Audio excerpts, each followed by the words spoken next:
5ই August এমন পরিবেশ সৃষ্টি করলো, সেদিন যদি আমার সিকিউরিটি গুলি চালায় বহুর মানুষ মারা যায়। আমি তো লাশ ফেলতে চাইনি, কিন্তু আমি বারবার তো আঘাতের শিকার হয়েছি, কতবার আমার উপর হামলা করা হয়েছে, কিন্তু আমি বেঁচে গেছি। জানি না আল্লাহ বাঁচিয়ে দিয়েছে। 15ই আগস্ট মাত্র 15 দিন আগে দেশ ছেড়ে গিয়েছিলাম আমি আর রেহানা। হয়তো থাকলে বাবা মার সাথে একসাথে চলে যেতাম, যেটা আমাদের জন্য খুব ভালো হতো।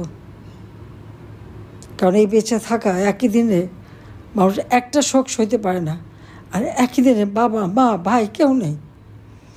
দেশ ছাড়া, ঘর ছাড়া, বাড়ি ছাড়া, দেশেও তো ফিরতে দেয়নি। জিয়াউর রহমান ক্ষমতা দখল করার পর মার্শাল্লাহ আমাদেরকে দেশেও আসতে দেয়নি, রেহানার পাসপোর্টটাও দেয়নি। 21শে আগস্ট প্রকাশ্য দিবালোকে গ্রেনেড হামলা, মানব ঢাল রচনা করে আমাকে বাঁচালো। আমাকে যখন এভাবে ধরে রেখেছে, সেই স্প্লিন্টার এসে হানিফ ভাইয়ের মাথায়, আমাদের মেয়র হানিফ, তার মাথার মধ্যে সেখান থেকে রক্ত টপটপ করে পড়ছে আমার গায়ে। তারপরে 5ই আগস্ট আমার নিরাপত্তা কর্মী সব অস্থির হয়ে গেছে, সেখান থেকে কোনো মতে বের করে নিয়ে এসছে। আমি তো জানতাম না তখন ও কোথায় যাচ্ছি। আমি বলছি আমি টুঙ্গিপাড়া চলে যাব, থাকবো না। এত করার পরে, এত উন্নতি যাদের জন্য করলাম, তাদের যদি পছন্দ না হয়, তো আমার দরকারটা কী ছিল? কিন্তু যাও, সেভাবে দেখলাম, হ্যাঁ সেবারও বেঁচে গেলাম। কিন্তু আল্লাহর কি ইচ্ছা জানি না, আল্লাহ বারবারই বাঁচিয়ে রাখেন। বোধহয় 21শে আগস্ট বেঁচেছিলাম বলেই জাতির পিতার হত্যা বিচার, যুদ্ধ অপরাধীদের বিচার করতে পেরেছি। যারা নির্যাতিত, আপনজন হারানো, তারা হয়তো ন্যায় বিচার তাদের দিতে পেরেছি।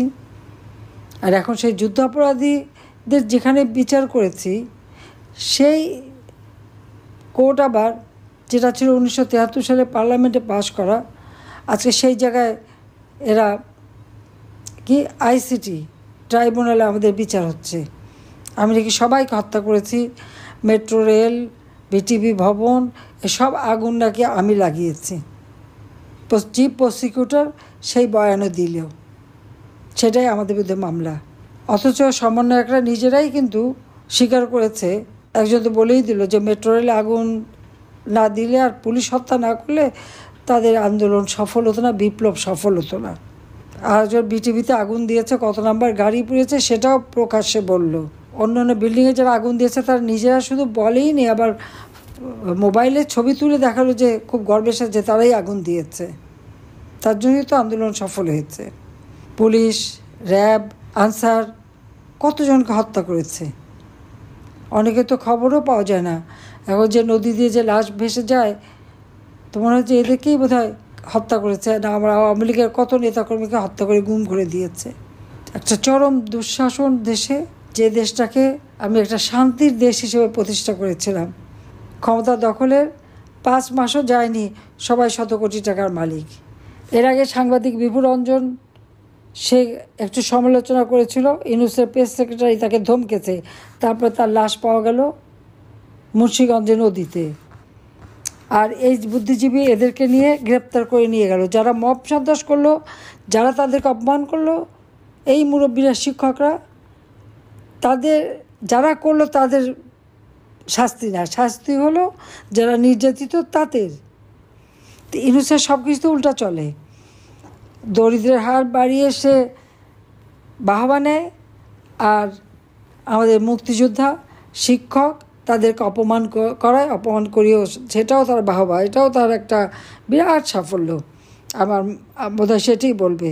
প্রতিবন্ধী, ভালো করে কথাও বলতে পারে না, হাঁটতে পারে না, সাইদ শেখ আপনারা দেখেছেন, সে প্রতিবন্ধী। হ্যাঁ, সে আমাকে ভালোবাসে, আওয়ামী লীগের ভালোবাসে, সে জয় বাংলা বলতে ভালোবাসে। কেন বললো? সেটা তার অপরাধ, সেই জন্য ওই প্রতিবন্ধীকে গ্রেপ্তার করলো। মানবতা বিরোধী অপরাধ একের পর এক ইউনূস করে যাচ্ছে, সে প্রতিবন্ধীকে গ্রেপ্তার করে নিয়ে গেছে। তো 25 সালে তাকে গ্রেপ্তার করছে, যে আদো আদো ভাষায় জয় বাংলা স্লোগান কেন দিল?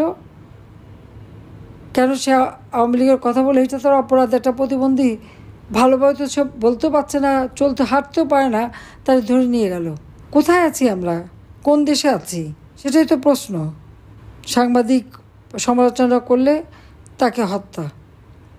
অথচ ইউনূস বক্তৃতায় কী বলেছিল? আমার সমালোচনা করেন। আরে কথা বলার অধিকারই তো বন্ধ। টেলিভিশন রেডিও যেখানে যা বলবে, ওই ইউনূস সেন্টার থেকে যে কন্টেন্ট তৈরি করবে তাই লিখতে হবে, তাই বলতে হবে, তার বাইরে একটা কথাকে বলতে পারবে না। আর অঢেল টাকা পয়সা খরচ করে সারা বিশ্বব্যাপী সাংবাদিকদেরকে কেনা এবং তাদেরকে পয়সা দেওয়া, তাদেরকে দিয়ে তার গুণগান লেখানোর জন্য দেদার পয়সা খরচ করে যাচ্ছে। আমাদের নামে বদনাম আর তার সুনাম। তো এগুলি মানুষ বুঝে।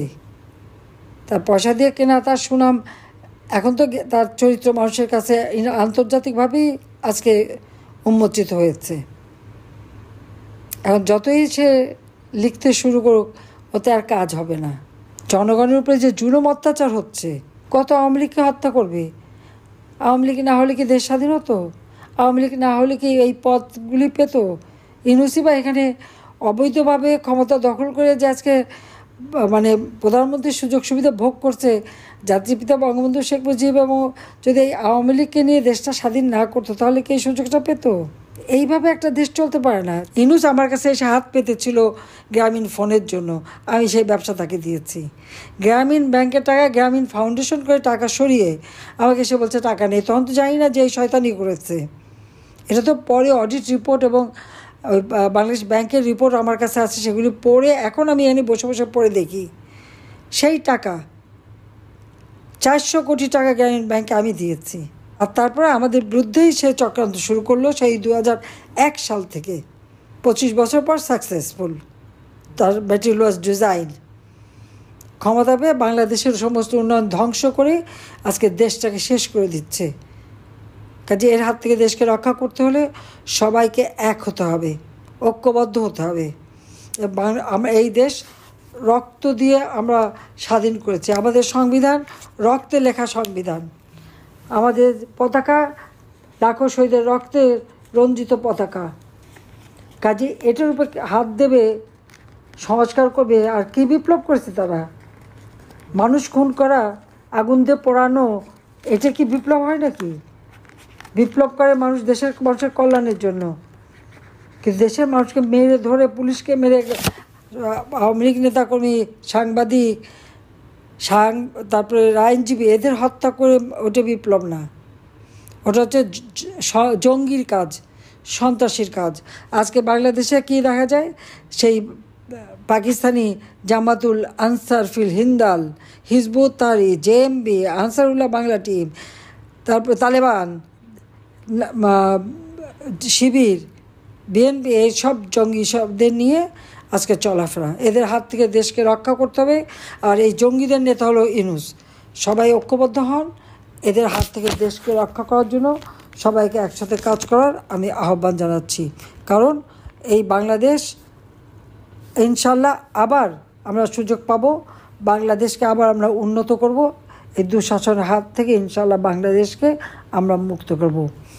আজকে সবাইকে আমার ধন্যবাদ জানিয়ে আমি শেষ করছি। খোদা হাফেজ। জয় বাংলা, জয় বঙ্গবন্ধু। বাংলাদেশ চিরজীবী হোক।